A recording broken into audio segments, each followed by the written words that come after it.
नमस्कार दोस्तों, नवरात्रे के पावन पर्व के तीसरे दिन माता चंद्रघंटा के स्वरूप की पूजा अर्चना की जाती है। माँ चंद्रघंटा का यह स्वरूप शांतिदायक और कल्याणकारी है। मस्तक पर घंटे के आकार का चंद्र धारण किए, 9 भुजाओं में त्रिशूल, गदा, धनुष, तलवार, कमान, बाण और एक कमंडल धारण किए हुए और 10वें हाथ से भक्तों को आशीर्वाद देते हुए माता चंद्रघंटा सिंह पर सवार होती हैं। आदि शक्ति माँ भवानी अपने भक्तों के शत्रुओं के प्रति भयानक होती हैं। सती द्वारा स्वयं को पिता के यज्ञ में भस्म करने के बाद भगवान शिव शंकर सांसारिक मामलों से अलग हो गए थे और गहरे ध्यान लगाने और तपस्या करने के लिए पहाड़ों में जाकर बस गए थे। लेकिन सती के पुनर्जन्म में पार्वती द्वारा भगवान शिव को पाने के संकल्प को देखने के बाद भगवान शिव विवाह के लिए सहमत हो गए। विवाह के दिन भोलेनाथ एक विचित्र रूप में जुलूस के साथ राजा हिमालय के महल में पहुँचे। उनका पूरा शरीर राख से लिपटा हुआ था। उनकी बारात में भूत, सन्यासी, साधुगण और अघोरी शामिल थे।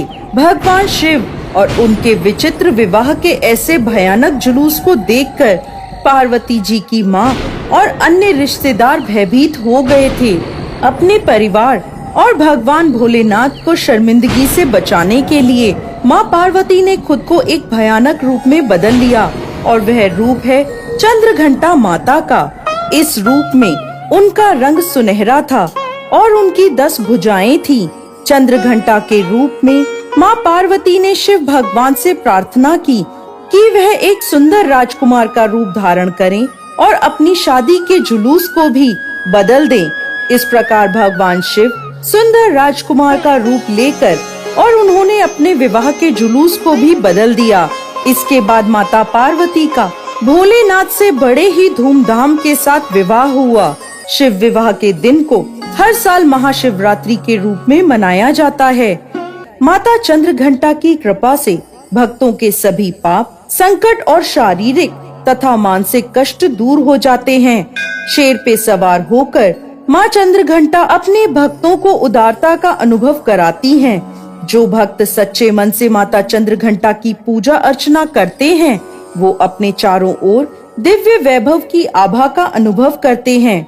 माँ चंद्रघंटा दुष्टों का विनाश करने के लिए तैयार रहती हैं। अपने भक्तों के लिए वह हमेशा दयालु माँ के रूप में प्रकट होती हैं। माँ चंद्रघंटा की पूजा अर्चना करने से भक्तों को मणिपुर चक्र अर्थात नाभि चक्र से जागृत होने वाली शक्तियाँ प्राप्त होती हैं तथा सांसारिक कष्टों से मुक्ति मिलती है। माता चंद्रघंटा को लाल रंग के विशेष पुष्प अर्पित करने चाहिए, लाल फल चढ़ाने चाहिए।